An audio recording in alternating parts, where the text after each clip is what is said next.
Hello everyone, welcome you all on your own very favourite channel of NEET की बात। आज हम लोग डिस्कशन करेंगे अपना बायोटॉपिक टेस्ट सीरीज़ का 5th टेस्ट। आई होप आप सबका टेस्ट अच्छा हुआ होगा।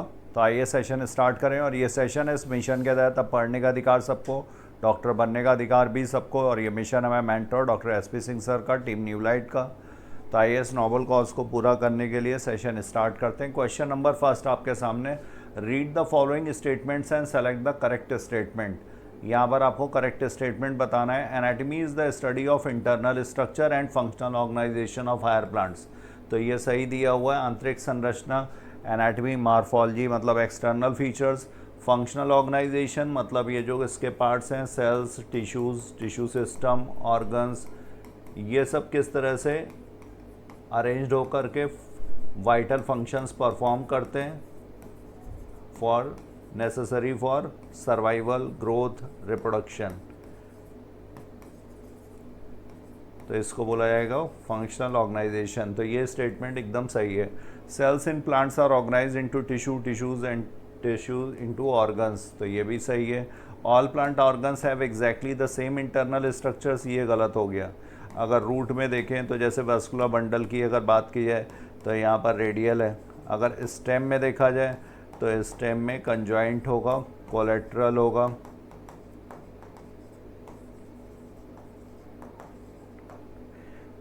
तो इंटरनल स्ट्रक्चर सबका सेम नहीं होगा, गलत होगा। तो यहाँ पर फर्स्ट एंड सेकंड ही सही है। Answer is first. Now we move to next question, question number second. और ये पेज नंबर इसका NCERT 1 पेज नंबर 71 से। Now question number second, identify the correct statement. Monocots and dicots are anatomically similar in all aspects. तो ये गलत हो गया। अगर मोनोकॉट और स्टेम और डाइकॉट स्टेम ही सिर्फ देखे जाएं तो भी यहाँ पर डिफरेंसेस मिल जाएंगे। जैसे मोनोकॉट स्टेम में जो कोलन कॉर्टेक्स है, तो कॉर्टेक्स यहाँ पर, डाइकॉट में कोलन काइमेटस, और मोनोकॉट में ये स्क्लेरन काइमेटस।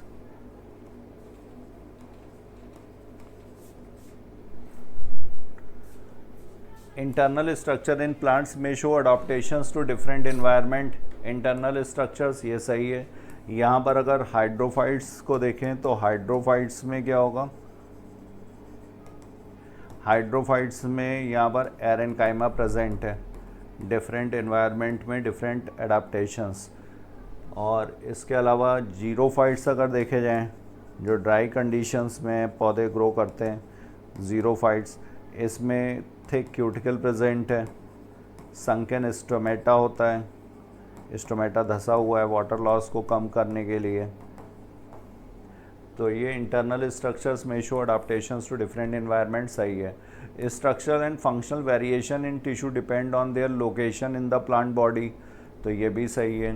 यहाँ पर पहला स्टेटमेंट गलत है, बाकी जो है वो सही है। सेकंड एंड थर्ड यहाँ पर सही है। तो सेकंड का करेक्ट आंसर होगा second. Now we move to next question, question number third.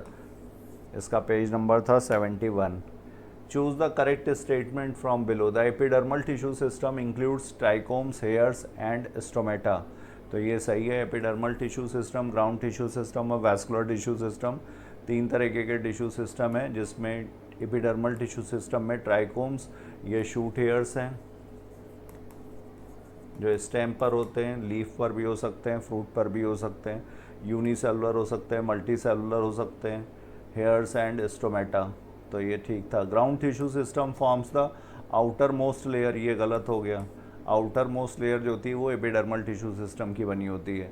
Vascular tissue system is involve in conduction. Xylem और फ्लोएम का बना होगा। तो ये यहाँ पर सही है। ये भी सही था। 1 and 3 इज करेक्ट।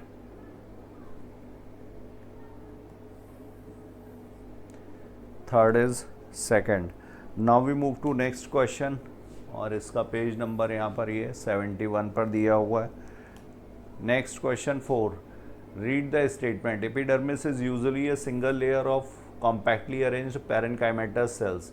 तो ये सही है। एपिडर्मिस जो होती है कॉम्पैक्टली अरेंज सेल्स हैं, ये आउटर मोस्ट होती है, प्रोटेक्टिव होती है। यहाँ पर लार्ज वैक्यूल होगा, साइटोप्लाज्म जो होता है वो पेरिफेरल होगा, तो ये ठीक है। Cuticle is present on the roots to prevent water loss, तो क्यूटिकल यहाँ पर ये वैक्सी मटेरियल की बनी होती है जिसकी वजह से ये वाटर लॉस को प्रिवेंट करेगा, लेकिन यहाँ पर रूट का काम क्या होता है, वाटर एब्जॉर्प्शन, तो इसलिए क्यूटिकल यहाँ पर ये एब्सेंट होगी। Guard cell surrounding the stomatal pore contain chloroplast, guard cell surrounding the stomatal pore, stomatal aperture, इसमें क्लोरोप्लास्ट प्रेजेंट होता है, और ये ओनली एपिडर्मल सेल जिसमें कि क्लोरोप्लास्ट प्रेजेंट है, तो ये यहाँ पर सही दिया हुआ है, तो ए और सी यहाँ पर सही है। करेक्ट ऑप्शन पूछा गया है, तो ए एंड सी करेक्ट, और बी यहाँ पर क्या हो गया, इनकरेक्ट, तो ये भी यहाँ पर करेक्ट ऑप्शन है, तो आंसर होगा इसका fourth, 2 and 3 both option. Now we move to next question, question number 5th, NCERT 1 page number 72 पर। 5th, which of the following statements are correct, इनमें से कौन सा करेक्ट है। Stomata are found only on the roots, तो ये तो गलत हो गया। Dumbbell shaped guard cells are found in grasses, grasses में ये डम्बल शेप्ड हैं, आउटर पोर्शन यहाँ पे बल्बस होगा, इनर थिक होगा, और ये मोनोकॉट्स में प्रेजेंट होते हैं, तो ये ठीक है। Stomatal apparatus includes guard cells and subsidiary cells, तो स्टोमेटल अपरेटस में 3 कंपोनेंट्स होंगे, स्टोमेटल अपर्चर पोर जिसको बोला जाएगा, फिर गार्ड सेल्स, और इसके अलावा सब्सिडरी सेल्स, तो ये स्टेटमेंट सही है। यहाँ पर फर्स्ट स्टेटमेंट जो है वो इनकरेक्ट है, तो करेक्ट स्टेटमेंट पूछा गया 2 and 3 only. 5th is second. Now we move to next question, और इसका पेज नंबर था 72। Now next question, read the statement, root hairs are multicellular extensions of the epidermis, तो ये मल्टी सेलुलर नहीं, unicellular direct elongation से बनते हैं। Epiblema cells का ही डायरेक्ट इलोंगेशन होगा, ट्यूबुलर आउट ग्रोथ होगी जिसकी वजह से ये बनेगा, तो ये गलत। Trichomes are epidermal hairs on the shoot and may B branched और अनब्रांच्ड, तो ये यूनिसेलुलर भी हो सकते हैं, मल्टी सेलुलर भी हो सकते हैं, तो इस वजह से ये डायरेक्ट इलोंगेशन नहीं, ये आउटग्रोथ्स हुए। डायरेक्ट इलोंगेशन अगर यूनिसेलुलर है तो, वरना ये सेल डिवीजन से बनेंगे। यूनिसेलुलर और मल्टी सेलुलर, और ये सॉफ्ट भी हो सकते हैं, स्टिफ भी हो सकते हैं, सिक्रेटरी भी हो सकते हैं, नॉन सिक्रेटरी भी हो सकते हैं, मे बी ब्रांच्ड और अनब्रांच्ड, तो ये सही है। Trichomes help in reducing water loss by transpiration, trichomes जो होंगे ये वाटर लॉस को कम करेंगे, ट्रांसपिरेशनल वाटर लॉस, सही है। बी एंड सी यहाँ पर करेक्ट है, करेक्ट ऑप्शन आपको बताना है, बी एंड सी करेक्ट, ए यहाँ पर इनकरेक्ट है, तो आंसर सही हुआ 3rd 6th का। Now we move to next question, और NCERT 1 पेज नंबर 75 से था ये। Question number 7, identify the correct statements, the outer wall of guard cell is thicker than the inner wall, outer wall कैसी होती है, ये thin होती है, इनर वॉल जो होती है ये थिक होती है, इनर वॉल यहाँ पर थिक है, और जब एंडोस्मोसिस होगी वाटर अंदर आएगा तो ये बल्ज होती है, ये बाहर की तरफ बल्ज होगी, ये जो कि थिकर है तो ये उतना ज़्यादा फूलेगा नहीं, तो ये यहाँ पर रेडियली अरेंज्ड सेलुलोजिक माइक्रोफाइब्रल्स होते हैं जो ओपनिंग में हेल्प करेंगे। तो guard cells regulate stomatal opening and closing, सही है। Subsidiary cells are specialize epidermal cells around the guard cells, तो गार्ड सेल्स के बाहर जो सेल्स हैं एपिडर्मल सेल्स, इनको बोला जाता है सब्सिडरी सेल्स, और ये भी एपिडर्मल सेल्स के ही मॉडिफिकेशन है, तो ये यहाँ पर सही दिया हुआ है। ये स्टेटमेंट सही है, ये स्टेटमेंट सही है। आउटर वॉल ऑफ थिकर ये गलत था यहाँ पर, तो 2nd and 3rd ओनली, ये यहाँ पर सही है। 7th is 2nd।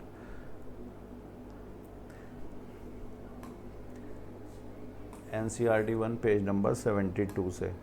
Now question number 8. Select the correct statements regarding the ground tissue system. The ground tissue includes parenchyma, collenchyma and sclerenchyma.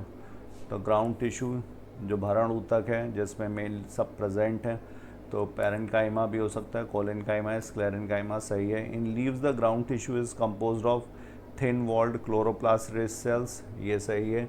यहाँ पर ये मीजोफिल सेल्स का बना होगा, मीजोफिल बोलेंगे ग्राउंड टिश्यू को. और ये अगर डाइकॉट लीफ है, डाइकॉट लीफ में यहाँ पर मीजोफिल डिफ्रेंशिएटेड होगा. ये पैलिसेड और स्पॉन्जी. और अगर मोनोकॉट लीफ है तो यहाँ पर ये डिफ्रेंशिएशन एब्सेंट. तो ये सही दिया हुआ है statement. Pericycle pith cortex and medullary rays in stem contains ground tissue, ये ठीक है. तो यहाँ पर ये सही था, ये भी सही है, ये भी. तो 1, 2 एंड 3 सारे ही ऑप्शंस यहाँ पर सही है. 8th का करेक्ट आंसर होगा 4th. Now we move to next question. Question number 9, NCERT 1 page number 72. Select the correct statement about vascular bundle. Xylem and phloem together form vascular bundles. Xylem और phloem ये दोनों together क्या बनाते हैं? Vascular bundle. सही है, complex tissues हैं. Open vascular bundles are capable of secondary growth due to presence of cambium. तो ये सही है, कैम्बियम प्रेजेंट होता है जिसकी वजह से सेकेंडरी ग्रोथ होगी. Monocotyledonous plants have open vascular bundle, ये गलत है. मोनोकॉटिलिडनस प्लांट्स में अगर स्टेम की बात करें तो यहाँ पर कंजॉइंट, कोलेट्रल और क्लोज्ड. और वैस्कुलर बंडल कैसे होंगे? स्कैटर्ड. और अगर मोनोकॉट रूट की बात करें तो रेडियल होगा और क्लोज्ड होगा. तो ये सही है, ये सही है. 1 and 2 ओनली. आंसर होगा 9th का first.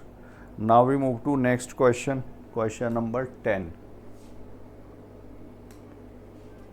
Read the following statements regarding the types of vascular bundle arrangement. Radial vascular bundles have xylem and phloem arranged on different radii. Radial vascular bundle में xylem और phloem different radius पर. तो radial arrangement किस में होगा? ये roots में. यहाँ पर ये xylem और इस पे alternate radius पर present होगा phloem. तो ये phloem हो गया. कंडीशन कैसी है? Exarch. Protoxylem towards periphery, peripheral. तो ये सही है. Radial vascular bundles. Conjoint vascular bundles are common in roots, तो ये गलत है. कंजॉइंट स्टेम में कॉमन होता है. कंजॉइंट में क्या है? सेम एक्सेस पर जॉइंट है. फ्लोएम और जाइलम, जाइलम अंदर की तरफ, फ्लोएम बाहर की तरफ. बीच में अगर कैम्बियम प्रेजेंट है तो कंजॉइंट, कोलेट्रल, ओपन. अगर एब्सेंट है तो कंजॉइंट, कोलेट्रल और क्लोज्ड. तो in conjoint vascular bundles xylem and phloem are located along the same radius. ये सही है. ए सही है और सी सही है. A and C correct. और यहाँ पर बी क्या है? इनकरेक्ट. तो आंसर क्या होगा? 1 and 3 both options. 10th is 4.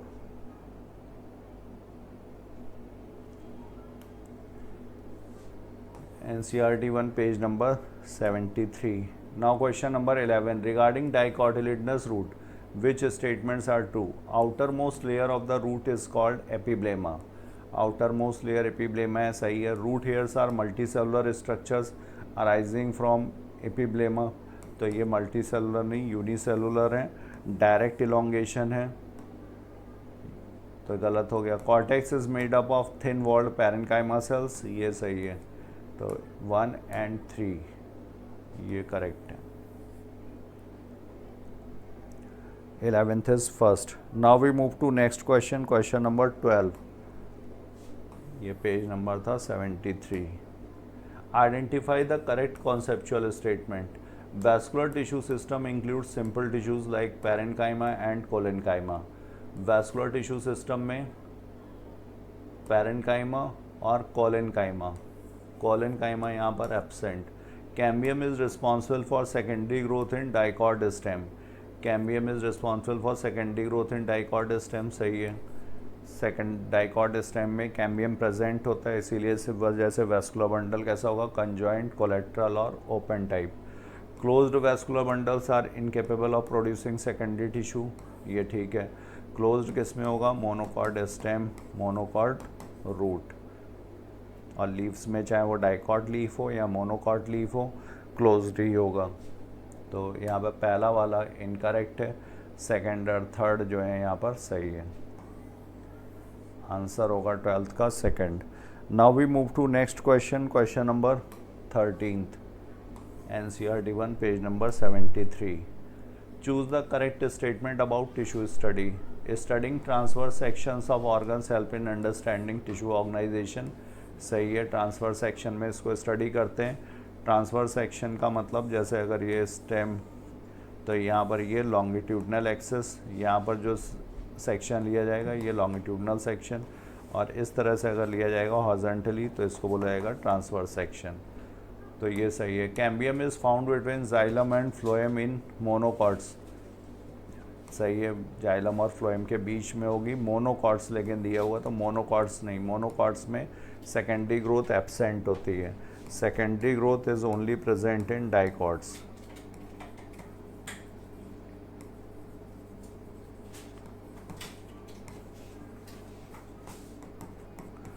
चाहे वो डाइकॉट स्टेम हो या डाइकॉट रूट हो, दोनों में कैम्बियम प्रेजेंट. तो मोनोकॉट्स था, इस वजह से ये गलत. Dicot roots show radial arrangement of vascular tissue. Dicot roots show radial arrangement. तो रूट्स चाहे डाइकॉट हो चाहे मोनोकॉट हो, ये रेडियल अरेंजमेंट ही होगा. अल्टरनेट रेडियस पे जाइलम और फ्लोएम प्रेजेंट होंगे. तो यहाँ पर ये रेडियल अरेंजमेंट, इस तरह से ये जाइलम, ये टेट्रार्क कंडीशन. अगर डाइकॉट रूट है तो डाइआर्क टू टेट्रार्क, अगर मोनोकॉट रूट है तो पॉलीआर्क कंडीशन. और एक्सार्क होगा, प्रोटोजाइलम बाहर की तरफ होगा. डाइकॉट में यहाँ पर सेकेंडरी ग्रोथ शुरू होगी, कैम्बियम का फॉर्मेशन होगा, कैम्बियम रिंग बनेगी. तो ये radial arrangement of vascular bundle सही था. तो पहला और तीसरा यहाँ पर सही है. First and third only. 13th. Now we move to next question, question number 14. इसका page number 72 and 73. What makes a vascular bundle open. तो ओपन या close on the basis of presence of cambium. Cambium अगर present है तो ये secondary growth show करेगा. Secondary growth होगा तो न्यू सेल्स और टिश्यूज इसमें ऐड होंगे, तो इसी वजह से इसे ओपन टाइप ऑफ ग्रोथ बोला जाएगा. तो absence of xylem, presence of phloem on both sides, presence of cambium between xylem and phloem. Answer होगा यहाँ पर थर्ड. पेज नंबर है 73. Now next question. Why are vascular bundles in monocot stem called closed. Monocot stem में किस वजह से closed है, तो चाहे वो डाइकॉट, चाहे वो मोनोकॉट स्टेम हो या मोनोकॉट रूट हो, वैस्कुलर बंडल क्लोज्ड ही होगा, क्योंकि यहाँ पर कैम्बियम जो होती है वो एब्सेंट होती है. बिकॉज दे लैक जाइलम, गलत. Because they lack cambium and cannot form secondary tissue. ये यहाँ पर सही है. Because they are surrounded by endodermis, इससे इसका कुछ लेना देना नहीं है. 15 का करेक्ट आंसर होगा सेकेंड.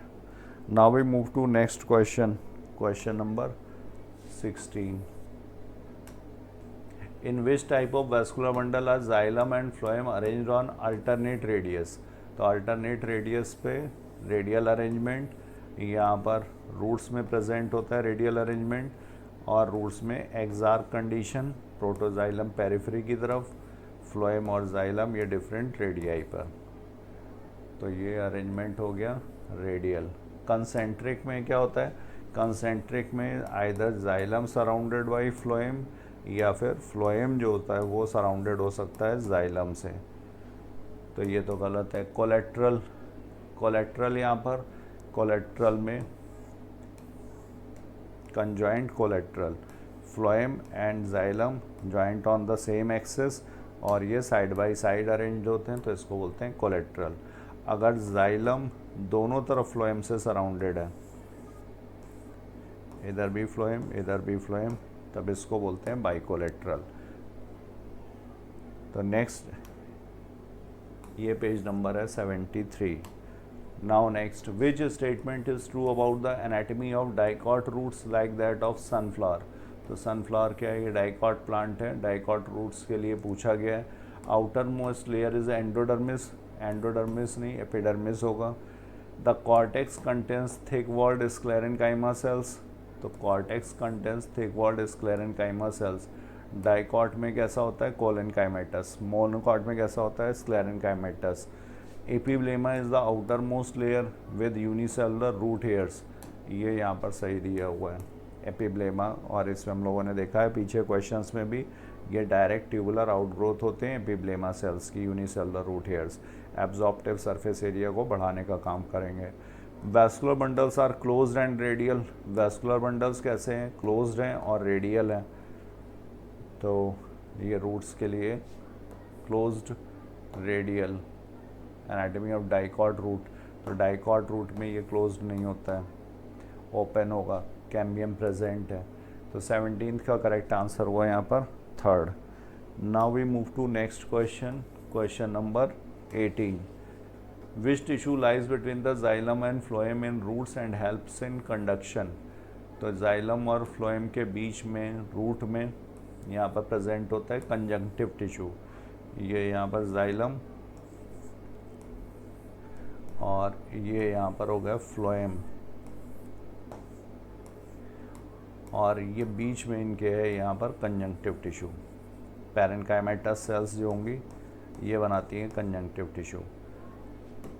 तो ये conduction, epidermis, pericycle, conjunctive tissue, cambium. तो कंजंक्टिव टिश्यू का मेन काम क्या है, तो ये सपोर्ट करेगी, प्राइमरी फंक्शन इसका सपोर्ट, मैकेनिकल सपोर्ट प्रोवाइड करेंगे, प्लस ये मेरिस्टेमेटिक टिश्यू भी है, मेरिस्टेमेटिक पार्ट भी प्रोवाइड करते हैं। जब यहाँ पर रेडियल, जब यहाँ पर कैम्बियम का फॉर्मेशन होता है, कैम्बियम रिंग का, तो जो कंजंक्टिव टिश्यू है ये सबसे पहले यहाँ पे मेरिस्टेमेटिक होता है।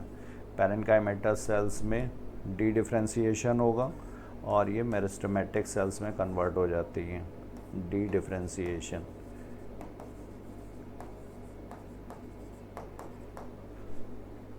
तो आंसर हो गया यहाँ पर थर्ड। पेज नंबर है इसका 74।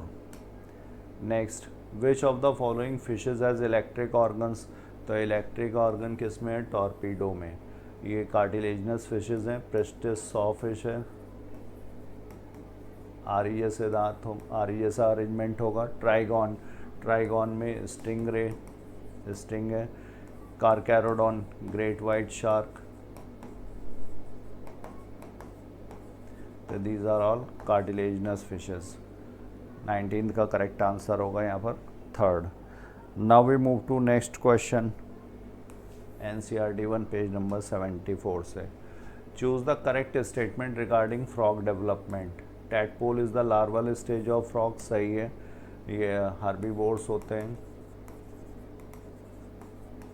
और ये अमोनोटेलिक होते हैं, फिश जैसे होंगे।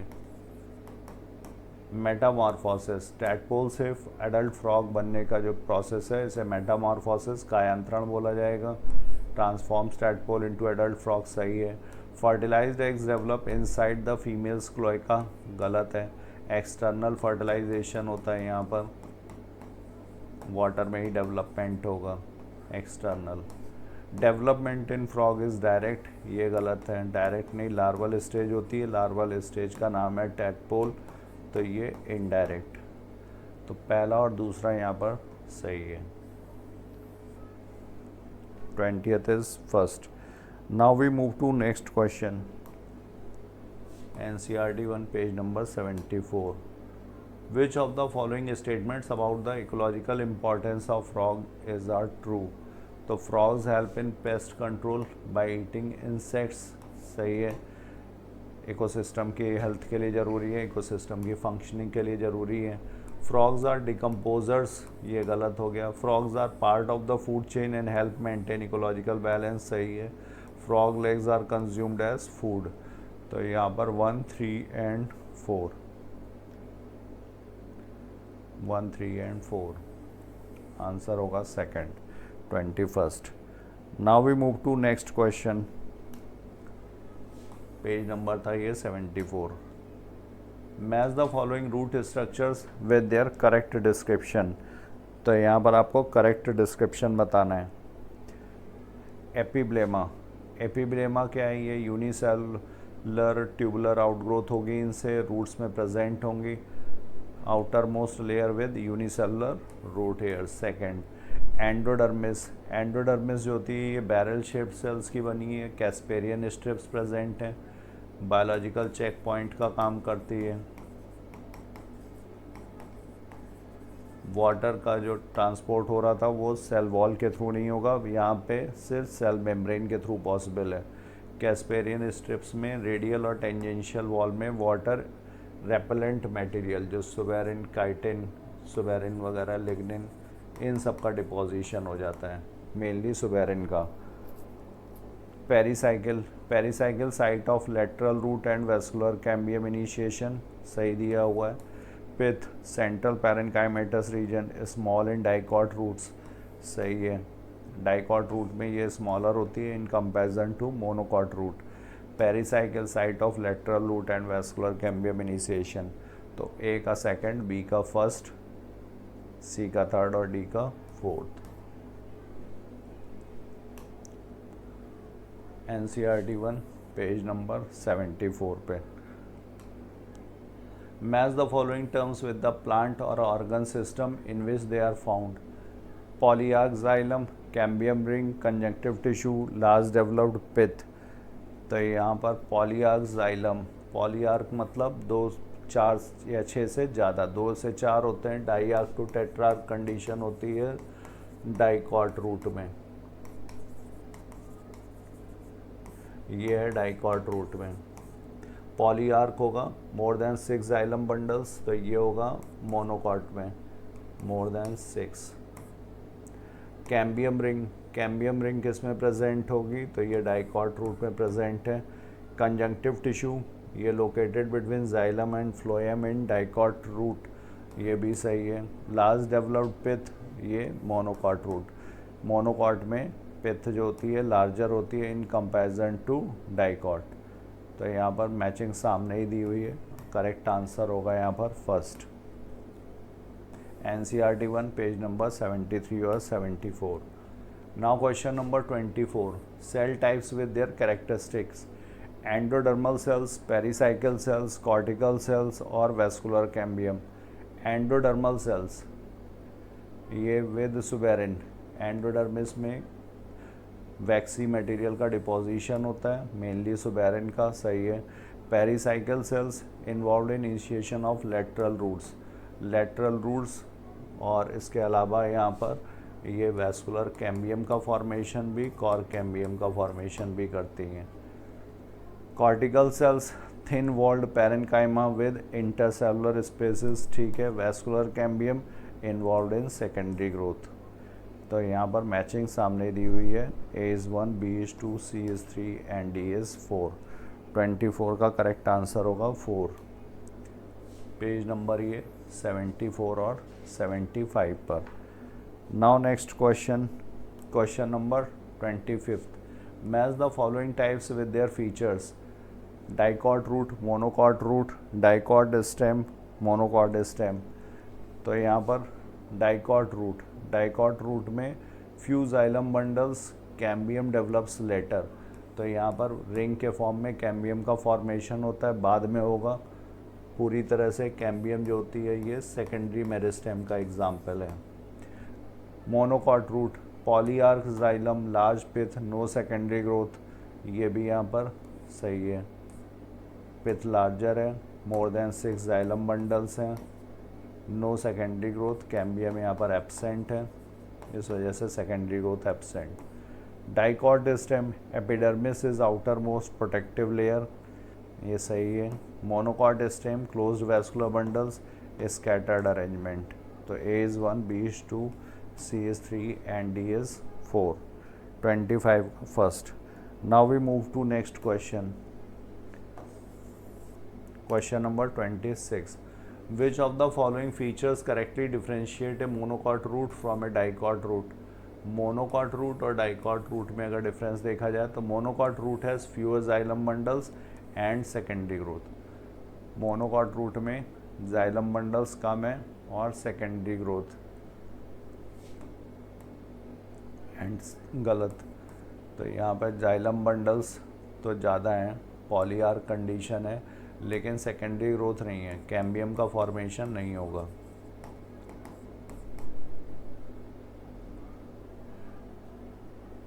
Dicot root has a well developed pith and no pericycle. गलत हो गया, डाइकॉट में वेल डेवलप्ड पिथ नहीं है, मोनोकॉट में है। Monocot root has polyarch xylem and no secondary growth. ये सही है, third. Dicot root lacks endodermis and has closed vascular bundles. तो यहाँ पर वैस्कुलर बंडल्स कैसे हैं, ओपन होगा, एंडोडर्मिस प्रेजेंट है। तो करेक्ट आंसर हुआ 26 का third. Now we move to next question. 74 पे था ये। What is the main function of the pericycle in dicot roots? तो पेरीसाइकिल का main function conduction of food and water, initiation of lateral roots and vascular cambium, absorption of minerals from soil, support and mechanical strength. Pericycle, तो pericycle का main function है initiation of lateral roots and vascular cambium. Cork cambium, vascular cambium, dicot roots में ये pericycle से arise होगा। NCERT 1 page number 74। What type of vascular bundle arrangement is a characteristic feature of dicot stem? Dicot stem का characteristic feature, what type of vascular bundle arrangement is scattered vascular bundle? What type of vascular bundle arrangement is a feature of dicot stem? तो dicot में scattered नहीं है, monocot में है ये। Radial and scattered vascular bundles, radial arrangement यहाँ पर नहीं, ये रूट में होगा। Ring arrangement of vascular bundle, ये सही दिया हुआ है। Parallel vascular bundles, parallel arrangement ये होता है पैरेलल वेनेशन में।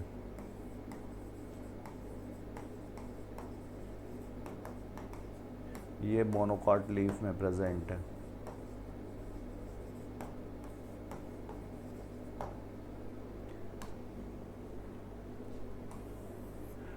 Now next question. In monocot stem, what is the function of the sclerenchymatous bundle sheath? sclerenchymatous bundle sheath का काम क्या होगा, सपोर्ट। वैस्कुलर बंडल यहाँ पर sclerenchymatous bundle sheath से सराउंडेड है। स्कैटर्ड वैस्कुलर अरेंजमेंट है। जो पेरिफेरल वाले होते हैं वो स्मॉलर हैं, इनका मेन फंक्शन सपोर्ट होगा। और जो सेंट्रल वाले हैं वो लार्जर हैं। लार्जर क्यों है, क्योंकि इनका मेन फंक्शन ट्रांसपोर्ट करना। NCERT 1 पेज नंबर 76 से। Now question number 30। Which of the following is absent in the vascular bundle of monocot stem? Monocot stem में क्या एब्सेंट है? Phloem fiber, xylem vessels, bundle sheath और phloem parenchyma. Absent in the vascular bundle of monocot stem.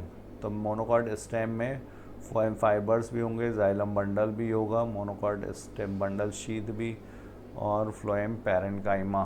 तो यहाँ पर phloem parenchyma is absent, क्योंकि यहाँ पर ये मोनोकॉट कैसे होंगे, हर्ब्स होंगी, और इनमें स्टोरेज के लिए बाकी जगह जो पैरेन्काइमा प्रेजेंट है क्राउन टिश्यू में उसको प्रेफर किया जाता है, इसीलिए यहाँ पे फ्लोएम पैरेन्काइमा एब्सेंट है। तो 30 का करेक्ट आंसर होगा फोर्थ। NCERT 1 पेज नंबर 76 से। Now question number 31। What type of vascular bundles are found in monocot stem? तो स्टेम में रेडियल नहीं होगा, कंजॉइंट। मोनोकॉट स्टेम में ओपन नहीं होगा, कंजॉइंट एंड क्लोज्ड, आंसर होगा third, 31st. Now we move to next question, question number 32.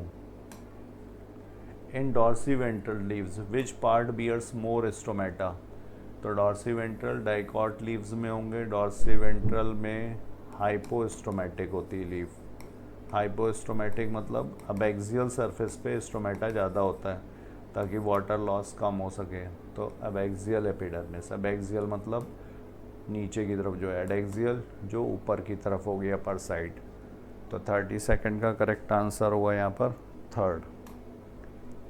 Page number है ये 76.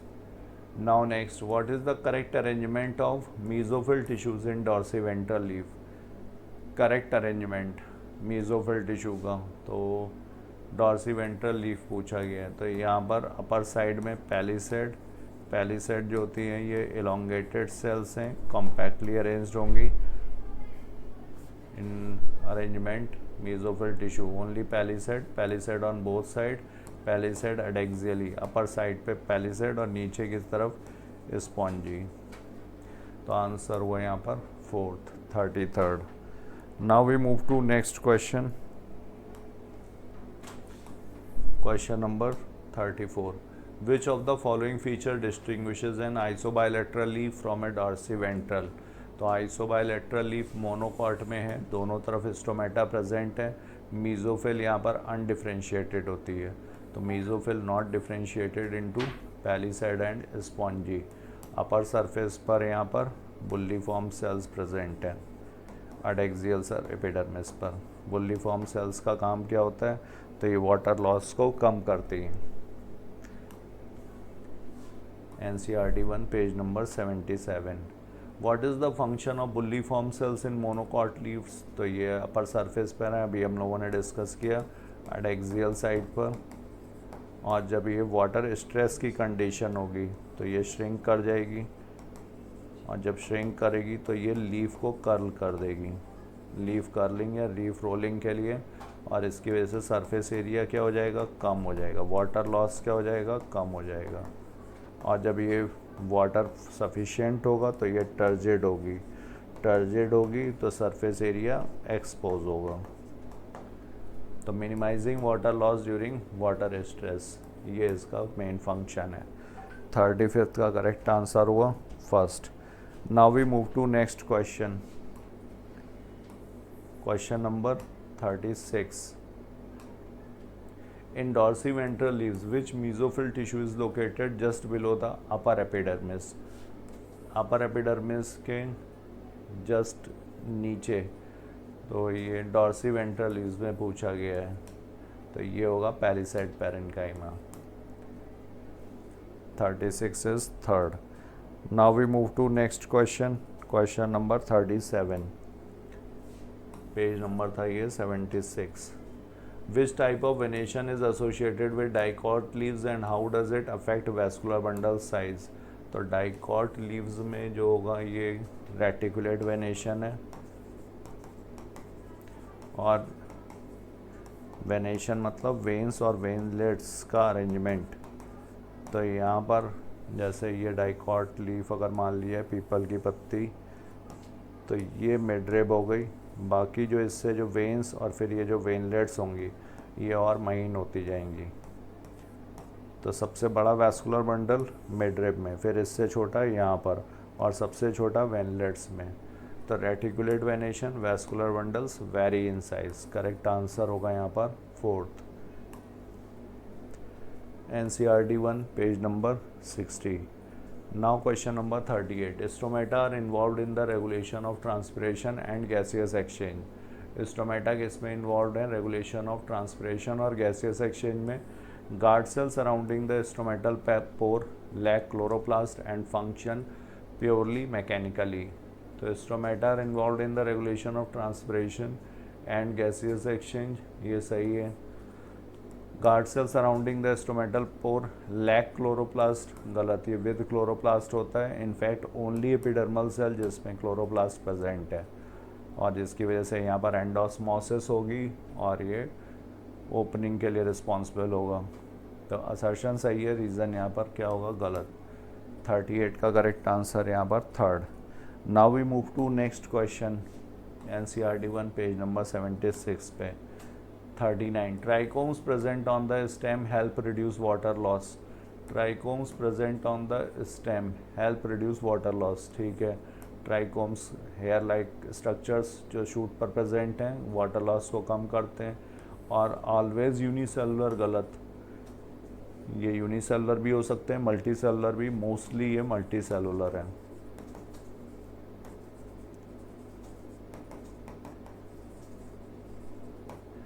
Secretary and may be stay for soft, तो ये पहला वाला सही है, असर्शन सही है, बट रीज़न यहाँ पर फॉल्स।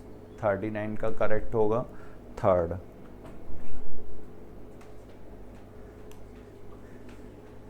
NCERT 1 page number 75।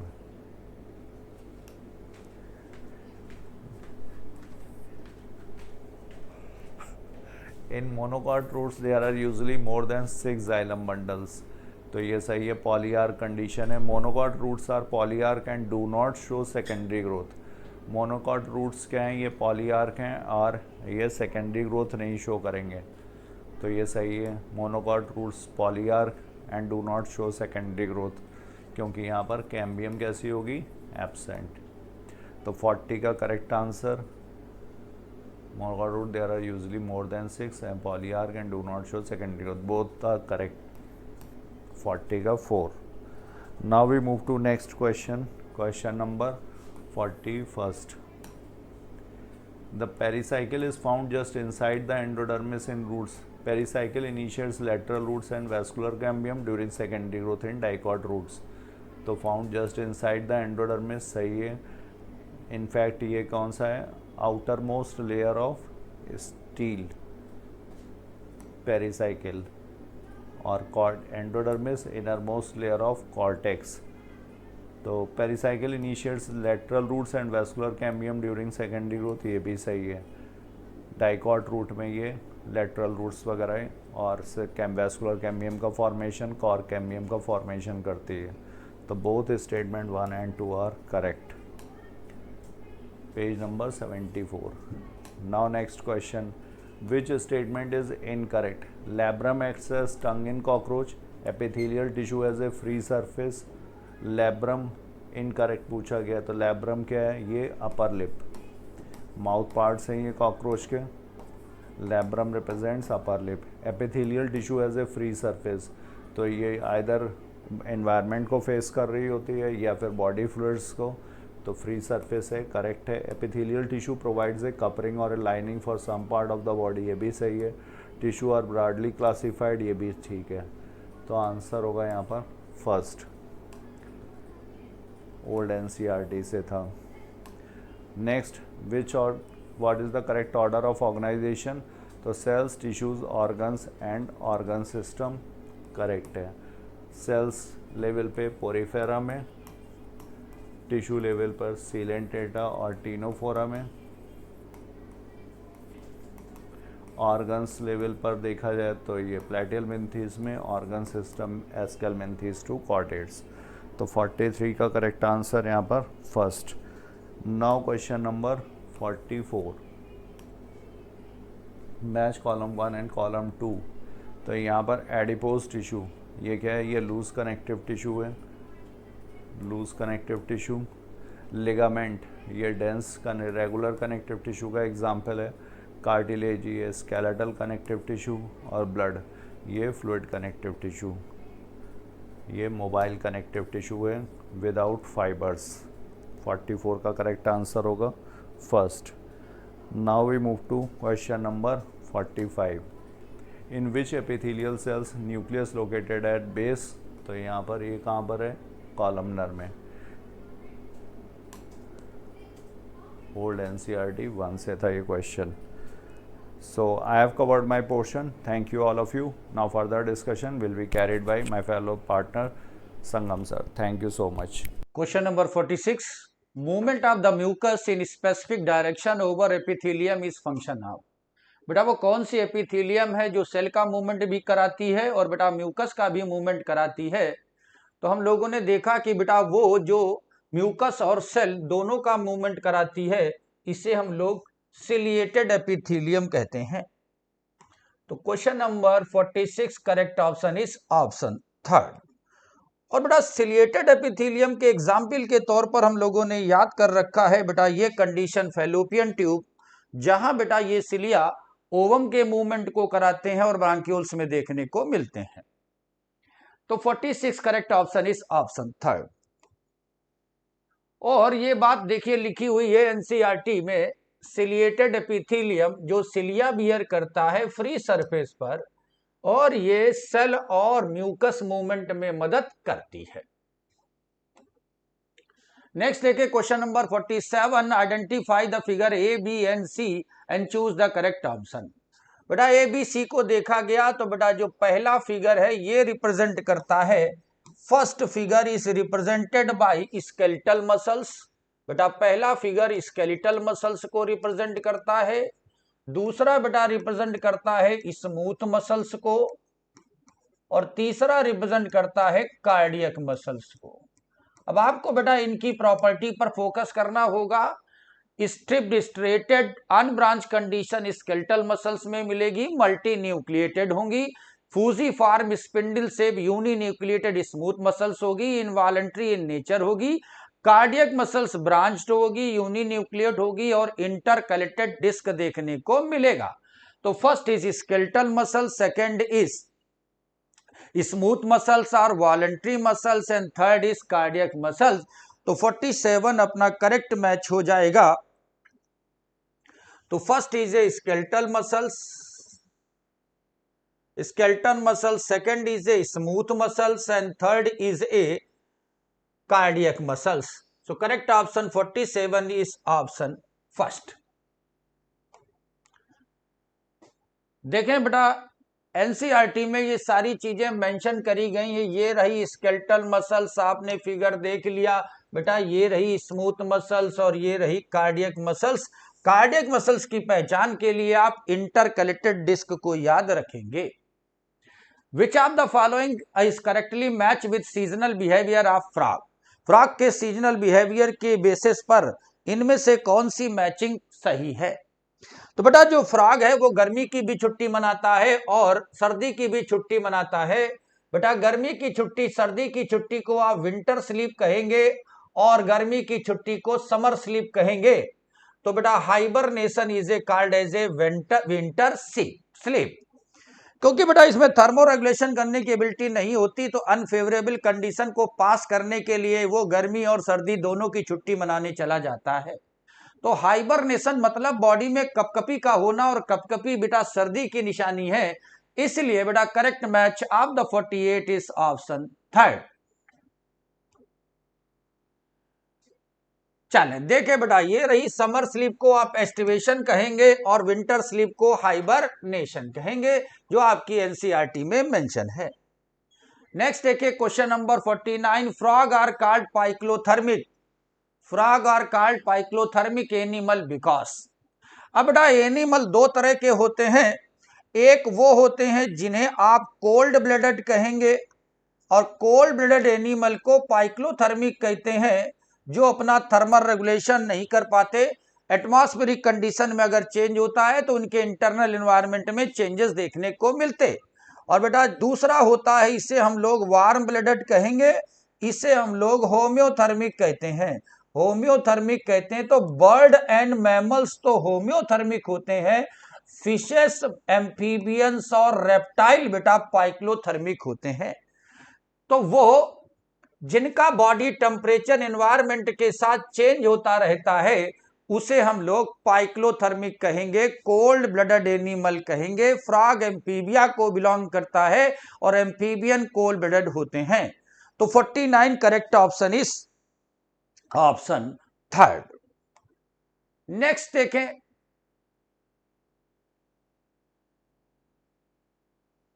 चलो तो बेटा इनकी जो बॉडी का टेम्परेचर होता है एनवायरनमेंट के साथ चेंज होता रहता है, इसलिए इन्हें हम लोग पाइक्लोथर्मिक कहते हैं।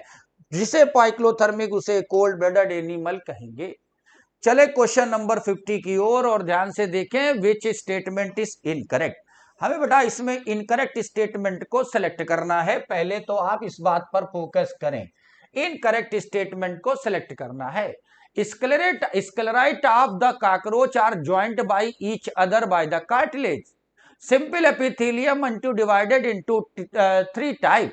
The compound epithelium consists of 2 or more cells layer. Squamous epithelium have irregular boundary. तो देखिए भाई, स्क्वामस एपिथेलियम बेटा टाइल्स लाइक होती है, थिन सरफेस बनाती है, इसकी बाउंड्री इरेगुलर होती है, डिफ्यूजन के लिए फेवरेबल होती है। सिंपल और कंपाउंड एपिथेलियम की डेफिनेशन में लिखा है, अगर सिंगल लेयर तो simple epithelium, 2 or more layer तो बेटा compound epithelium. So third option is also correct. Simple epithelium को आपने 3 टाइप में बांटा था। First is squamous epithelium, second is cuboidal, third is columnar epithelium. But अगर आप बात करें बेटा स्क्लेराइट की, तो आपने एक्सोस्केलेटन जो कॉकरोच का था वो छोटी छोटी प्लेट से मिलकर बना था। ऐसी प्लेट्स को आपने स्क्लेराइट कहा था। और ये जो स्क्लेराइट थी ये आपस में बेटा कार्टिलेज से नहीं जुड़ती हैं, दे ज्वाइंट बाय आर्टिकुलर मेम्ब्रेन। ये आर्टिकुलर मेम्ब्रेन से जुड़ी थी, इसी को आपने आर्थ्रोइडल मेम्ब्रेन कह दिया था। तो it is not joint by cartilage, it is joint by articular और arthroidal membrane. So incorrect match is option first. So correct option 50, question number 50 is option first. चले तो देखिए भाई, ये लिखा हुआ है एनसीईआरटी में, each segment are harden plate is called sclerite और this sclerite are joint by arthroidal membrane और आर्टिकुलर मेम्ब्रेन।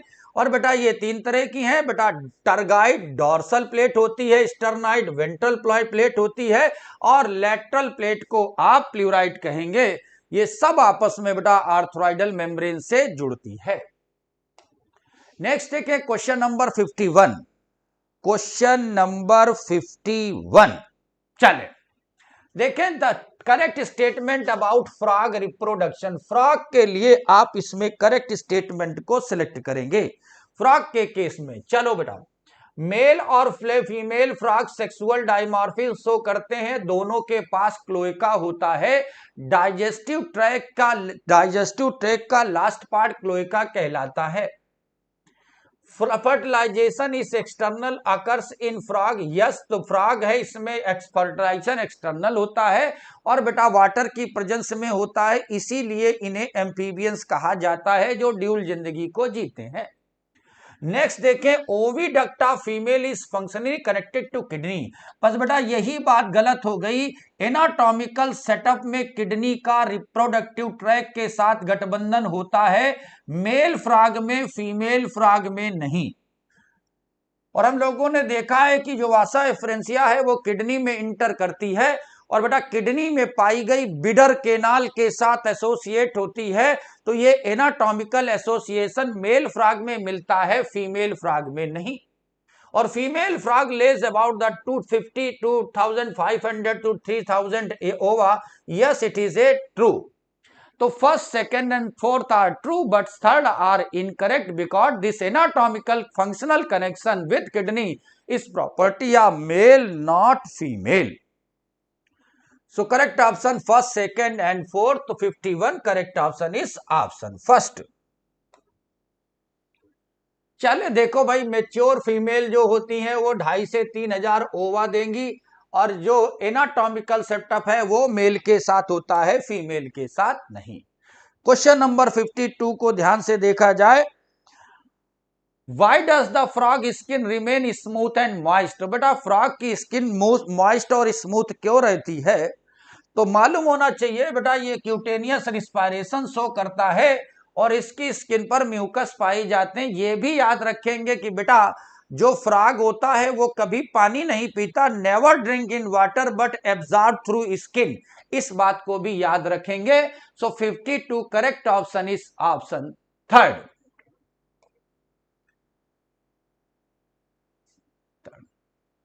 तो frog is never drink water but absorb through skin. Next देखिए क्वेश्चन नंबर 53 और 53 पर फोकस करेंगे। तो how does the frog obtain water if it never drink. अभी हम लोगों ने बात करी बेटा जो फ्रॉग है वो कभी भी पानी नहीं पीता, लेकिन बेटा वो अपनी स्किन के थ्रू वाटर को एब्जॉर्ब कर लेता है। ऐसा ही एक एग्जाम्पल नेवर ड्रिंक का बेटा कंगारू रैट का भी इकोलॉजी में मेंशन है। तो 53 correct option is option second. तो flower never drink after water but absorb through skin, और ये क्यूटेनियस रिस्पायरेशन की प्रोबेबिलिटी है। चले नेक्स्ट देखें, match the column first with column second. Column first को कॉलम सेकंड के साथ मैच कर दिया जाए। तो चले भाई, हिपैटिक सी का बेटा 6 से 8 के नंबर में होती है, मेल्पीजियन टिबूल ब्लाइंड टिबूल 100 से 150 होती है, हार्ट 13 चैम्बर सिंगल होता है, ऊथिका बेटा 9 से 10 पाई जाती है, 10 पाई जाती है। तो A match with 4, B match with 3 अपने पास, और सी मैच विद फर्स्ट हो गया, D match with second. So 54 correct option is option first. चलें बेटा, अब जरा याद करेंगे कि देखिए भाई ये जो मेल्पीजियन टिबूल हिपैटिक सिका है बेटा, दोनों एलिमेंट्री केनाल के जंक्शन पे पाई जाती हैं। एक को आप फोरगट, एक को मिडगट, एक को हाइंडगट। पहले जंक्शन पर पाई जाती है हिपैटिक सिका, इसे आप गैस्ट्रिक सिका भी कहते हैं, नंबर होगा 6 से 8। और मिडगट हाइंडगट की जंक्शन पर 6 से 150 मेल्पीजियन टिबूल पाई जाती है। इसे एडिशनल प्रॉपर्टी के तौर पर याद रखें। 54 correct option is option first. चले तो देखो भाई, रिंग ऑफ 6 to 8 ब्लाइंड और ये 100 से 150 मेल्पीजियन टिबूल एनसीईआरटी में मेंशन है। आइए 55 की बात करें। Question number 55, what is the reason of the short alimentary canal in frog. तो बार बार हम लोग पढ़ चुके हैं बेटा, जो कार्निवोरस होते हैं उनकी एलिमेंट्री केनाल शॉर्ट होती है, और फ्रॉग का नेचर भी बेटा कार्निवोरस होता है, इसलिए फ्रॉग की एलिमेंट्री केनाल शॉर्ट होती है। सो 55 correct option is option third. बेटा हर्बीवोरस की एलिमेंट्री केनाल लॉन्ग होती है, और frog do not need digestion. अरे फ्रॉग को जो खाता है उसे डाइजेस्ट करने की जरूरत पड़ेगी। Frog store food in fat bodies, नहीं, वो फूड फैट बॉडी में स्टोर नहीं करता, इसका कोई लेना देना एलिमेंट्री केनाल की लेंथ से नहीं है। चले नेक्स्ट देखें, तो बेटा जो फ्रॉग है वो कार्निवोरस होता है, इसलिए उसकी इंटेस्टाइन की लेंथ कम होती है। नेक्स्ट देखें क्वेश्चन नंबर 56, और 56 को देखें, which of the following structure present only in male frog. इनमें से कौन सा स्ट्रक्चर है जो मेल फ्रॉग में मिलेंगे। तो आप मेल और फीमेल फ्रॉग में सेक्सुअल डाइमॉर्फिज्म के फीचर्स को देखें, सेक्सुअल डाइमॉर्फिज्म के फीचर को देखें, तो आपने दो चीजें देखी थी बेटा। एक स्ट्रक्चर था एनल स्टाइल का पाया जाना, दूसरा था वोकल सैक का पाया जाना, तीसरा कपुलेटरी पैड का।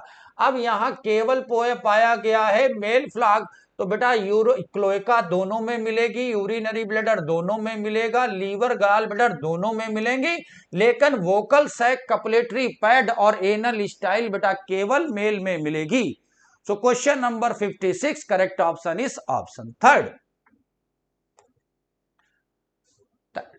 तो लिखा हुआ है vocal sac and copulatory fat जो first digit of the fore limb पर देखने को मिलेगा, जो फीमेल फ्रॉग में एब्सेंट होता है। नेक्स्ट देखें question number 57। What is the function of liver and pancreas in frog. अब बेटा ये लीवर और पैंक्रियास चाहे फ्रॉग में मिले या इंसानों में मिले, इसका काम ही एक है। तो बेटा लीवर सीक्रेट करता है बाइल जूस को, लीवर सीक्रेट करता है बाइल जूस को, जिसमें होते हैं बाइल पिगमेंट और बेटा बाइल साल्ट, जो इमल्सिफिकेशन ऑफ फैट के काम में आते। पैंक्रियास सीक्रेट करता पैंक्रियाटिक जूस को, जो डाइजेस्टिव एंजाइम रखते हैं, जो डाइजेस्टिव एंजाइम रखते हैं। तो liver store digestive juice by गलत हो गया, और पैंक्रियास बाइल जूस से लेना देना नहीं। लेकिन liver store bile juice store का खेल ही नहीं है बेटा, लीवर जिसे सीक्रेट करता है उसका स्टोरेज गाल ब्लेडर में होता है, ठीक। तो bile juice are secreted by liver but stored in gall bladder, liver storage नहीं करता। लेकिन बेटा जो लीवर है वो बाइल जूस को सीक्रेट करता है, पैंक्रियास डाइजेस्टिव एंजाइम को सीक्रेट करते हैं। बेटा बोथ सीक्रेट हार्मोन ऑनली, बस ये बात गलत हो गई, पैंक्रियास ड्यूल ग्लैंड है जो एंजाइम हार्मोन दोनों सीक्रेट करती है। तो 57 correct option is option third. चले तो फाइनली देखो पैंक्रियास जो है बेटा वो डाइजेस्टिव एंजाइम सीक्रेट करती, लीवर बाइल को सीक्रेट करता है और ये गाल ब्लेडर में स्टोर होता है, लीवर में नहीं। नेक्स्ट देखें, which part of the frog digestive system receive both bile and pancreas. तो फ्रॉग के डाइजेस्टिव सिस्टम का कौन सा part pancreatic juice bile juice दोनों स्टोर करेगा। तो देखो भैया ये रहा अपना लीवर, बेटा लीवर निकालता है बाइल जूस को, और ये रहा पैंक्रियास जो सीक्रेट करता है पैंक्रियाटिक जूस को, और दोनों जूस एलिमेंट्री के जिस केनाल पर जुड़ते हैं आकर बेटा उसे ड्यूडेनम कहेंगे। तो duodenum receive bile juice as well as pancreatic juice. So 58 correct option is option third. बेटा क्लोएका लास्ट पार्ट है जो तीन चीजों को रिसीव करता है, डाइजेस्टिव वेस्ट, एक्सक्रीटरी वेस्ट और मेल स्पर्म को रिसीव करता है। स्टमक डाइजेस्टिव पार्ट है जहां केवल सब्सटेंस डाइजेस्टिव आते हैं, ना तो बाइल जूस यहां पहुंचता है ना पैंक्रियास का पैंक्रियाटिक जूस।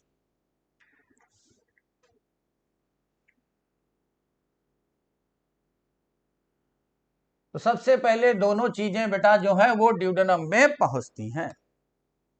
नेक्स्ट देखिए, what is the function of bile in frog. अभी हम लोग डिस्कस कर चुके बेटा, जो बाइल जूस होता है इसके पास होते हैं बाइल पिगमेंट और होते हैं बाइल साल्ट। बेटा ये करते हैं मीडियम कन्वर्जन, एसिडिक मीडियम से बेटा ये बेसिक मीडियम को कन्वर्ट करते हैं, और साल्ट करता है बेटा इमल्सिफिकेशन ऑफ फैट। और फैट का इमल्सिफिकेशन मतलब छोटे छोटी बूंदों में तोड़ देना, जिसके कारण बेटा लाइपेस फैट के डाइजेशन को प्रॉपरली परफॉर्म कर देता है। सो नाउ याद रखते हैं कि बेटा बाइल जूस के पास कोई भी डाइजेस्टिव एंजाइम नहीं होता, फिर भी डाइजेशन में मदद करता है। क्यों? आंसर होगा they perform medium conversion as well as emulsification of fat. अगर इमल्सिफिकेशन ऑफ फैट नहीं होगा तो फैट का डाइजेशन नहीं होगा, मीडियम कन्वर्जन नहीं होगा, तो बेटा इंटेस्टाइन में पैंक्रियाटिक जूस का एक्शन प्रॉपर नहीं होगा, इंटेस्टाइनल जूस का भी एक्शन प्रॉपर नहीं होगा, कोई भी फूड अपने इंड प्रोडक्ट तक नहीं पहुंच पाएगा। सो question number 59 correct option is option second. तो बाइल मदद करता है emulsification of fat. All the exoskeleton plate of the periplaneta is collectively called। तो बेटा पेरीप्लेनेटा को आपने काकरोच कह दिया, तो Periplaneta americana is cast as a cockroach. अब बेटा ये जो काकरोच है इसके एक्सोस्केलेटन तीन पार्ट से मिलकर बना। बेटा पहली प्लेट को टरगाइड और दूसरे को स्टर्नाइट और तीसरे को प्लूराइट कहते हैं। अगर आपको याद आ जाए तो बेटा टरगाइट डॉर्सल प्लेट होती है और स्टर्नाइट वेंट्रल प्लेट होती है, प्लूराइट लैटरल प्लेट होती है, और ये जो प्लेट है ये आपस में जुड़ती हैं आर्थ्रोइडल मेम्ब्रेन से। इसी का नाम है आर्टिकुलर मेम्ब्रेन होती है। अब बेटा इन सारी प्लेट को आपस में जोड़ दें तो now they are called sclerite. तो सारे प्लेट्स को, एक्सोस्केलेटन प्लेट को स्क्लेराइट कहेंगे, डॉर्सल प्लेट को टरगाइट कहेंगे, वेंट्रल प्लेट को स्टर्नाइट कहेंगे, लैटरल प्लेट को आप प्लूराइट कहेंगे। तो question number 60 correct option is option fourth. तो देखो सारे एक्सोस्केलेटन हार्डन प्लेट बनाते हैं, इन्हें स्क्लेराइट कहेंगे, डॉर्सल टरगाइट, वेंट्रल स्टर्नाइट कराती है, और लैटरल वाली को आप प्लूराइट कहेंगे। और ये फ्लेक्सिबल आर्टिकुलर मेम्ब्रेन या आर्थ्रोइडल मेम्ब्रेन से जुड़ते हैं। नेक्स्ट देखिए question number 61, the mosaic vision of cockroach has, mosaic vision of cockroach has, तो बेटा एनसीईआरटी की डायरेक्ट लाइन है कि जो मोज़िक विजन कॉकरोच का होता है वो more sensitive but less resolution को शो करता है। तो question number 61 correct option is option first. This kind of vision is known as mosaic vision with more sensitive but less resolution है, एनसीईआरटी की लाइन है, कंफ्यूज नहीं होना है। 62 की बात करें, how many chambers are present in the heart of frog. बेटा जो फ्रॉग होता है ये एम्फीबिया को बिलोंग करता है, एम्फीबिया को बिलोंग करता है। और बेटा एम्फीबिया में 3 चैम्बर हार्ट होता है। इस 3 चैम्बर में अगर आपको याद है तो आपने कुछ ऐसी कंडीशन देखी, अपर 2 चैम्बर ये राइट यूरिकिल और ये लेफ्ट यूरिकिल और ये कॉमन वेंट्रिकल होता है, और इसमें इनकम्प्लीट डबल सर्कुलेशन देखने को मिलता है। एक एडिशनल चैम्बर जुड़ा होता है राइट यूरिकिल से, एक एडिशनल चैम्बर जुड़ा होता है वेंट्रिकल से जुड़ा होता है। इसे आपने साइनस वेंसस कह दिया, इसे कोनस आर्टियोसस कह दिया। तो टोटल 3 चैम्बर हमें हार्ट के फ्रॉग के हार्ट में देखने को मिलते हैं। तो upper 2 chamber is called auricle and lower single chamber is called ventricle. तो in case of frog 2 chamber and 2 additional chamber sinus venosus conus arteriosus हमें देखने को मिलेंगे। तो 62 correct option is option second.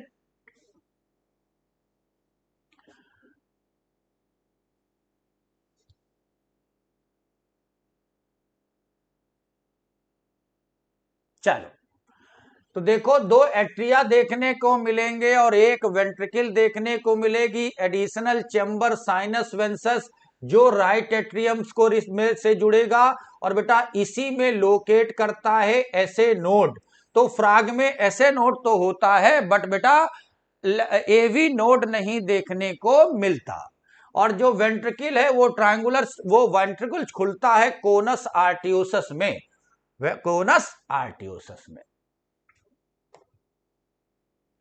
Question number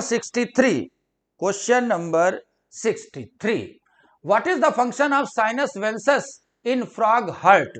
तो अभी हम लोगों ने बेटा देखा था कि ये रहा आपका फ्रॉग का हार्ट, और बेटा जो फ्रॉग का हार्ट है ये राइट एट्रिया है, और इस राइट एट्रिया से एक ट्रायंगुलर स्ट्रक्चर जुड़ता है, इसे साइनस वेंसस कहते हैं। साइनस वेंसस बेटा डीऑक्सीजनेटेड ब्लड रिसीव करता है, और आपको मालूम है कि ये डीऑक्सीजनेटेड ब्लड वेरियस पार्ट से कलेक्ट होकर वेना कावा के थ्रू राइट एट्रियम में इंटर करता है, और इसी साइनस वेंसस में लोकेट करता है ऐसे नोड।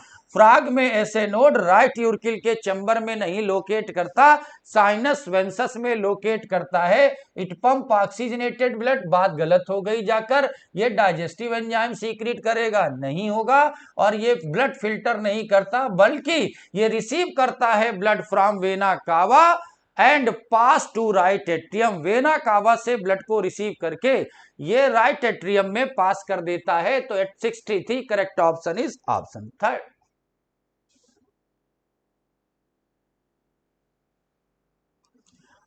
ठीक, तो ट्रायंगुलर स्ट्रक्चर पाया जाता है जिसे साइनस वेंसस कहेंगे, जो राइट एट्रियम से जुड़ता है। ये मेजर वेन मतलब वेना कावा से ब्लड को रिसीव करता है और राइट यूरिकिल में छोड़ देता है। Neck of the cockroach is, बेटा कॉकरोच की नेक कैसी देखने को मिलती है। तो आपने देखा कि कॉकरोच में 3 पार्ट है, हेड, थॉरेक्स और एब्डोमेन। नेक शॉर्ट होती है, ये रहा आपका प्रोथॉरेक्स, ये रहा मीजोथॉरेक्स और ये रहा मेटाथॉरेक्स। और बेटा यहां पर शॉर्ट नेक पाई जाती है जो होती है फ्लेक्सिबल और 90 डिग्री पर लगी होती है, चारों ओर घूम सकती है। तो ये फ्लेक्सिबल एक्सटेंशन होती है बेटा प्रोथॉरेक्स की, ये फ्लेक्सिबल एक्सटेंशन होती है प्रोथॉरेक्स की। आप जानते हैं ये प्रोथॉरेक्स है, इससे जुड़ा है, और ये वाला रीजन बेटा हेड कहलाता है। तो question number 64 correct option is option first. तो head is connected with thorax by a short extension of the prothorax is known as neck.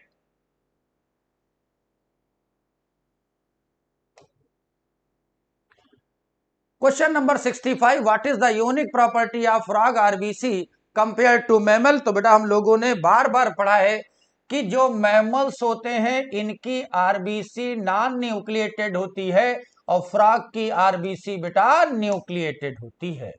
ये सर्कुलर विदाउट बात गलत हो गई, लैक पिगमेंट बात गलत हो गई, लंग्स में बनेगी गलत हो गई, बट फ्रॉग की आरबीसी न्यूक्लिएटेड विद हीमोग्लोबिन होती है और मैमल्स की RBC generally without nucleus with haemoglobin होती है।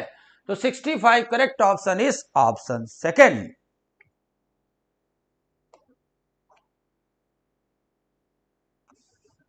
तो blood cell are RBC erythrocyte RBC are nucleated and contain haemoglobin. Question number 66 देखें, in male frog ureter serve S.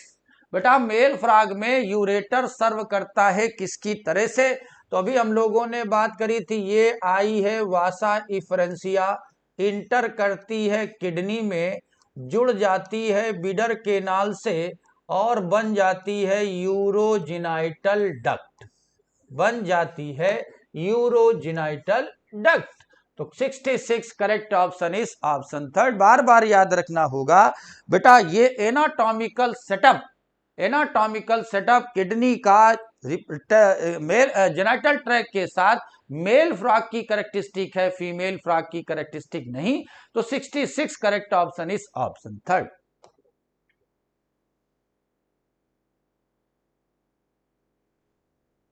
तो finally communicate with urogenital duct, इसे आप याद रखेंगे। What is the structural and functional unit of frog kidney? तो बेटा जो frog है उसकी किडनी की स्ट्रक्चरल और फंक्शनल यूनिट को नेफ्रॉन कहेंगे, यूरिन को कैरी करने वाली डक्ट को यूरेटर कहेंगे और फाइनल डाइजेस्टिव वेस्ट को रिसीव करने वाले पार्ट को क्लोएका कहेंगे। मेल फ्रॉग में ये क्लोएका तीन पार्ट को तीन चीजों को रिसीव करेगा और ग्लैमेरुलस नेफ्रॉन का जो इफरेंट आर्टियोल है बेटा वो फाइन नेटवर्क ऑफ कैपिलरी बनाकर एक गुच्छा बना देती है, उसे आप ग्लैमेरुलस कहेंगे। 67 correct option is option third.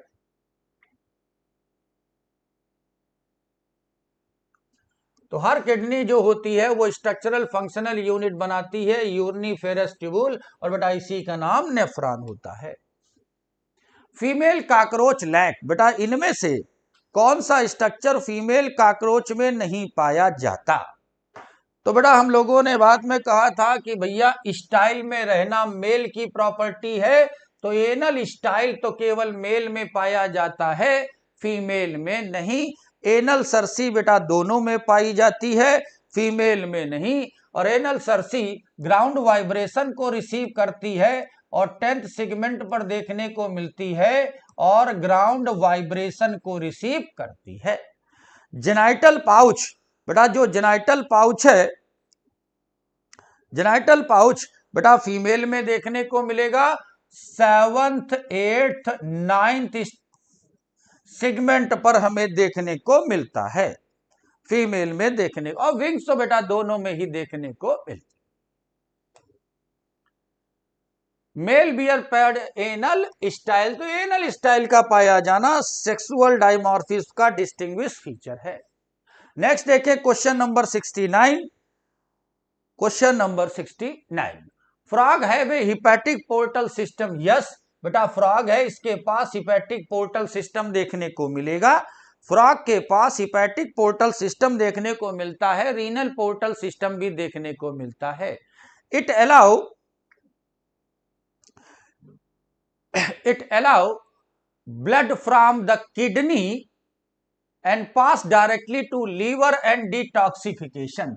बेटा ये जो हिपैटिक पोर्टल सिस्टम है बेटा ये एलिमेंट्री केनाल और लीवर के बीच का गठबंधन है, और किडनी का अगर इन्वॉल्वमेंट हो जाता है तो आप इसे रीनल कहेंगे। तो now it is A part of renal portal system, तो रीजन तो हो गया फॉल्स और एसर्शन हो गया ट्रू, तो assertion is true but reason is false, so 69 correct option is option third. Next देखें,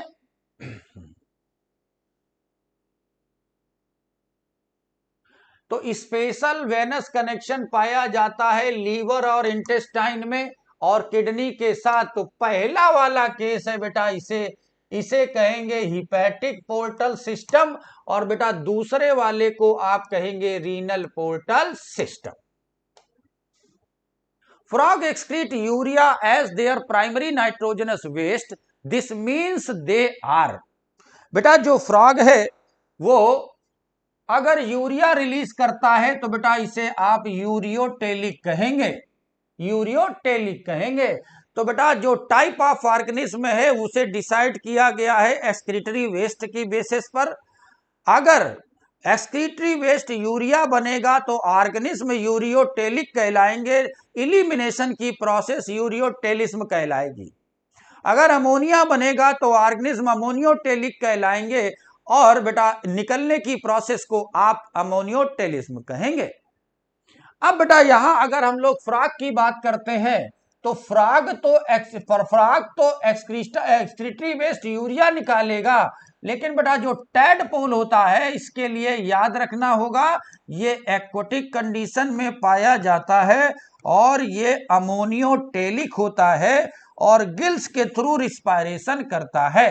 तो बेटा टैडपोल में मैकेनिज्म अलग और बेटा एडल्ट फ्रॉग में अलग होगी, तो 70 correct option is option first. Urea excrete करने वाले बेटा यूरियोटेलिक कहलाएंगे। नेक्स्ट देखें, विच one of is a part of male reproductive system of cockroach, बेटा इनमें से कौन सा part male reproductive system cockroach में पाया जाएगा। ठीक, तो हम लोगों ने देखा बेटा स्पर्म को स्टोर करने के लिए, जिनाइटल पाउच बनाने के लिए, वेस्टिबुलम उतिका बनाने के लिए कोलेक्ट्रल ग्लैंड, तो ये तो सब पाई जाएंगी बेटा फीमेल में, लेकिन इजैकुलेटरी डक्ट पाई जाएगी केवल मेल में। तो केवल मेल में पाए जाने वाला स्ट्रक्चर कहलाएगा ejaculatory duct. So correct option 71 is option fourth. तो ejaculatory duct open in male gonophore situated ventral to anus. The number of cranial nerve arise from the frog brain, तो बेटा फ्रॉग में 10 pair of cranial nerves पाई जाती हैं, NCERT की direct line है, उसे याद कर लें। ये लिखा हुआ there are 10 pair of cranial nerves arise from brain. Next देखें, in the given figure A B C, बेटा फिगर को पहचाने और ए बी सी को आइडेंटिफाई करें। अगर हम लोगों ने फिगर को देख लिया तो बेटा सी तो रिप्रेजेंट करता है क्लोएका को, बी रिप्रेजेंट करता है यूरोजिनाइटल डक्ट को, और ए रिप्रेजेंट करता है किडनी को, ए रिप्रेजेंट करता है किडनी को। तो A represented by kidney, B by urogenital duct, C by cloaca. तो ए बी सी की करेक्ट मैचिंग आप देख लें तो अपने पास करेक्ट ऑप्शन हो जाएगा ऑप्शन फोर्थ। तो question number 73 correct option is option 4। चले देखो, ये रहा किडनी बेटा और ये रहा यूरोजिनाइटल डक्ट और ये रहा क्लोएका। नेक्स्ट देखें, which of the following endocrine gland found in frog, तो बेटा फ्रॉग में पिट्यूटरी ग्लैंड भी पाई जाती है, थायराइड भी पाई जाती है, थाइमस भी पाई जाती है। ये सारी एंडोक्राइन ग्लैंड बेटा फ्रॉग में देखने को मिलेंगी। तो फ्रॉग है pituitary, thyroid, parathyroid, thymus and pancreas and adrenal gland. Next देखें question number 75। In frog the sense of balance and hearing is regulated by, तो बेटा जो कान होता है वो स्टेटो इक्वेस्टिक ऑर्गन कहलाता है, ये बैलेंस भी करता है और हियरिंग भी करता है। लेकिन याद रखना है बेटा जो फ्रॉग होता है इसमें एक्सटर्नल ईयर एब्सेंट होते हैं, एक्सटर्नल ईयर एब्सेंट होते हैं केवल टिम्पेनम और इंटरनल ईयर कान को रिप्रेजेंट करता है। तो नॉस्ट्रिल का केस नहीं है, टेस्ट बड का नहीं है, पीनियल है, क्योंकि बैलेंसिंग और हियरिंग ईयर कराता है और इस ईयर को स्टैटो एक्वेस्टिक ऑर्गन कहते हैं, एक्वेस्टिक ऑर्गन कहते हैं। तो question number 75 correct option is option second. तो जो ईयर है वो ऑर्गन ऑफ हियरिंग है और बैलेंसिंग का काम करता है। क्वेश्चन नंबर 76 देखें, what are the vasa efferentia male frog. अभी बार बार हम लोगों ने डिस्कस किया कि टेस्टिस को लीव करने वाली डक्ट को आप वासा इफरेंसिया कहेंगे। ये मेल फ्रॉग से स्पर्म को लेकर आती है, किडनी में इंटर करती है और बेटा वो किडनी की विडर केनाल के साथ एसोसिएट होकर यूरोजेनाइटल डक्ट बनाती है। तो this tube carry sperm from testis to kidney. Kidney में कौन सा पार्ट? विडर केनाल के साथ हाथ मिलाकर ये यूरोजेनाइटल डक्ट बनाती है, जो आखिरी में जाकर ओपन हो जाती है क्लोएका में। तो 76 correct option is option second. Urogenital duct and kidney and opens into cloaca.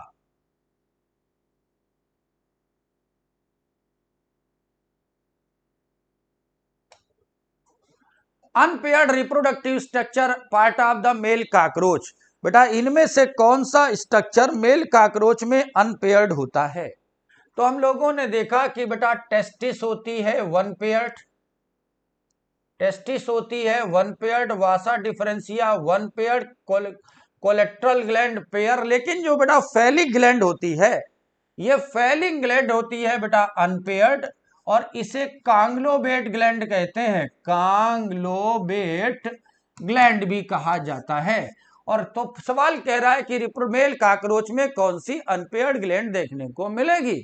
तो phallic gland is a unpaired gland of the male cockroach. तो 77 correct option is option second.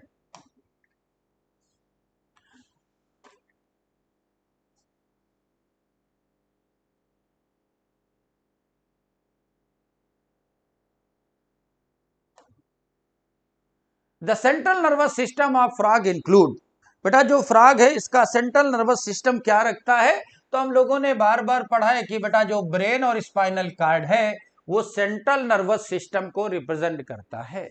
यहां तक मैसेज ले जाने के लिए जो नर्व काम में आती हैं, they are called cranial and spinal nerve. तो 78 correct option is option first. तो सेंट्रल नर्वस सिस्टम बनाता है बेटा brain and spinal cord. Next देखिए 79, match the part of the frog brain with their function. तो olfactory lobe smell perception कराते हैं, optic lobe बेटा विजन को परफॉर्म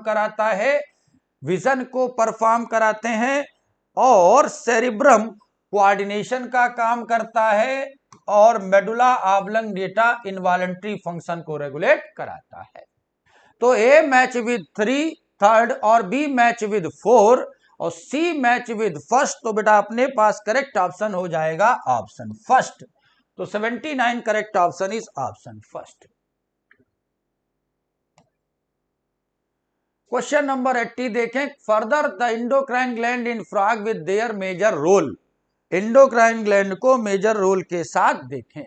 तो बेटा हम लोग पिट्यूटरी ग्लैंड को मास्टर ग्लैंड कहते हैं, और थायराइड मेटाबॉलिक बीएमआर रेगुलेट कराती है। एड्रीनल ग्लैंड्स का सीक्रीशन स्ट्रेस हार्मोन कहलाता, कार्टिसोल। और बेटा पैंक्रियाटिक जूस, पैंक्रियास से निकलने वाले जूस, आइसलेट ऑफ लैंगरहैंस से हार्मोन निकलता है जो ब्लड शुगर को रेगुलेट करता है। तो A match with second and B match with first third. Further correct option is question number 80, correct option is option first.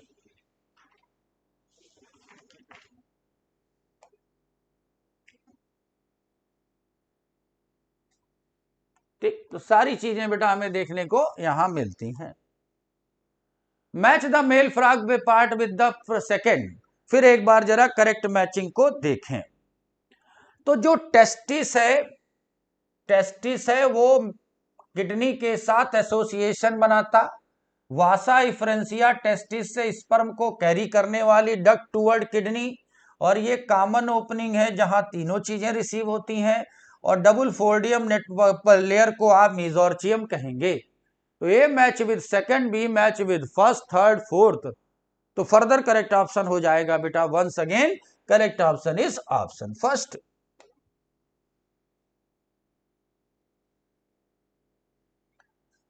तो फाउंड द एडियर the upper part of kidney double fold peritoneum is called मेसोर्चियम।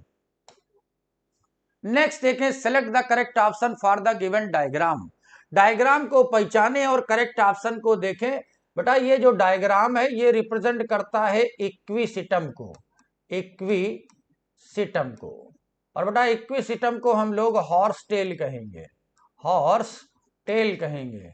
और जो horse tell है बेटा ये belong करता है जिस डिवीजन को, इसे आप टेरिडोफाइटा कहेंगे, टेरिडोफाइटा कहेंगे। अब आप टेरिडोफाइटा को बेस में रखकर इन सारी चीजों को देखें तो बेटा टेरिडोफाइट वास्कुलर टिश्यूज होते हैं, वास्कुलर टिश्यू रखते हैं। बेटा इनके पास रूट और राइजोम दोनों पाया जाता है, बट बेटा इनके पास कोन होता है और यहां लिखा है कोन एब्सेंट, तो सी इज इनकरेक्ट। टेरिडोफाइट की मेन प्लांट बॉडी स्पोरोफिटिक होती है, ट्रू। और जो स्पोरोफिटिक बॉडी है वो ट्रू रूट स्टेम लीफ रखेंगे। तो only C is incorrect, A B D are correct. So correct option is option first.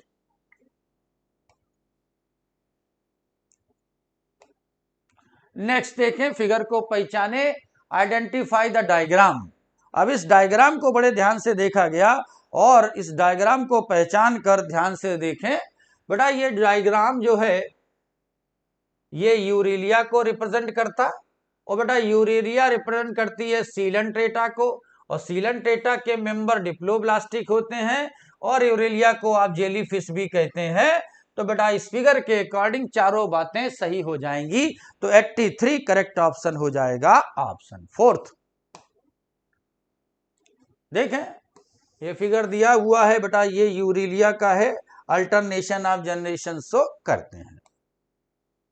चले नेक्स्ट देखें 84, select the correct match. Further correct match को देखें तो बेटा कॉलीट्राइकम अल्टरनेरिया कॉलीट्राइकम ड्यूट्रोमाइसिटीज के member हैं, फंगस इम्परफेक्टी के मेंबर हैं, rust fungus basidiomycetes, Neurospora ascomycetes का genetic research member, mustard parasite phycomycetes Albugo. तो ए मैच विद सेकंड और ए मैच विद सेकंड के साथ आपके पास कोई दूसरा अल्टरनेट ऑप्शन नहीं है। B match with four, C match with first and D match with third. 84 correct option is option first. Select the incorrect match. बेटा incorrect match को सेलेक्ट करना है।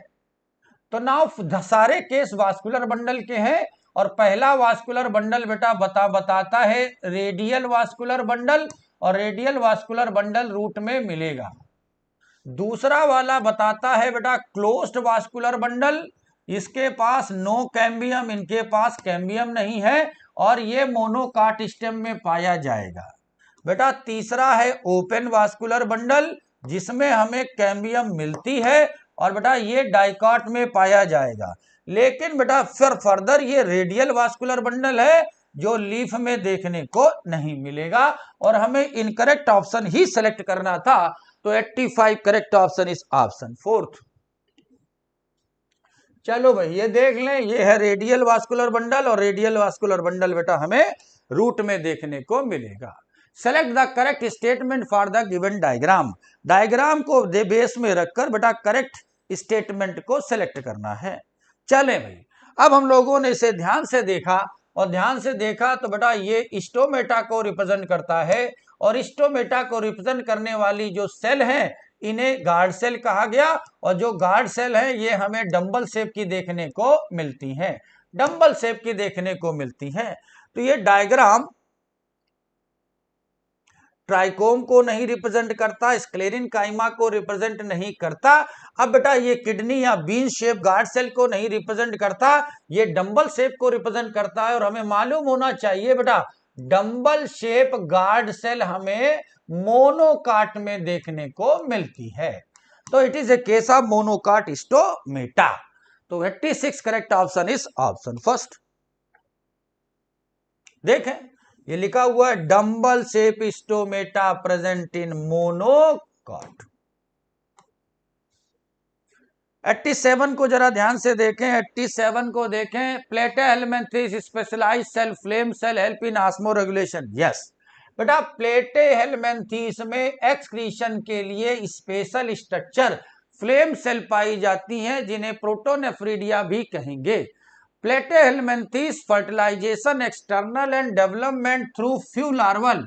बस बेटा ये बात गलत हो गई बेटा। प्लेटेहेलमिन्थेस में लार्वा प्रोड्यूस लार्वा, तो बेटा यहां मल्टीपल लार्वा की कंडीशन आती है, मल्टीपल लार्वा बनते हैं।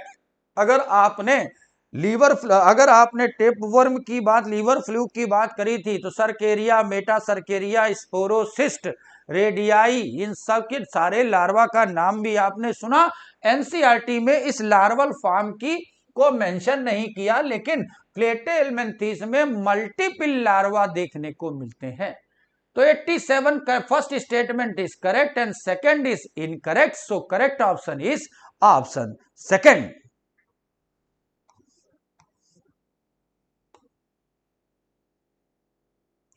लिखा हुआ fertilisation internal and many larval form, few नहीं many larval form. Which of the following are a type of placentation? Question number 88। तो बेटा ओव्यूल का ओवरी में अरेंजमेंट, ओव्यूल का ओवरी में अरेंजमेंट प्लेसेंटेशन कहलाता है। तो एक्साइल प्लेसेंटेशन में हमें मिला लेमन ऑरेंज में, बेसल प्लेसेंटेशन मिला मैरीगोल्ड में, और मार्जिनल प्लेसेंटेशन मिला बेटा हमें पी में। और इम्ब्रिकेट और वेलवेट प्लेसेंटेशन नहीं, ये एस्टिवेशन होते हैं। और सवाल हमारा प्लेसेंटेशन पर है। तो A, B and E are correct and C and D are incorrect. So correct option is option first. तो axile placentation, marginal placentation, parietal placentation, basal and free central, ये सब प्लेसेंटेशन है। Blood sucking leech is known as. तो बेटा Pheretima अर्थवाम को कहेंगे, Ascaris को आपने राउंड वर्म कहा है, नीरिस एनिलिडा का मेंबर है, मैराइन एनिलिड है, और हिरियोडोनेरिया को आप ब्लड सकिंग लीच कहते हैं। याद रखेंगे बेटा इसमें ओपन सर्कुलेशन देखने को मिलता है। तो 89 correct option is option third.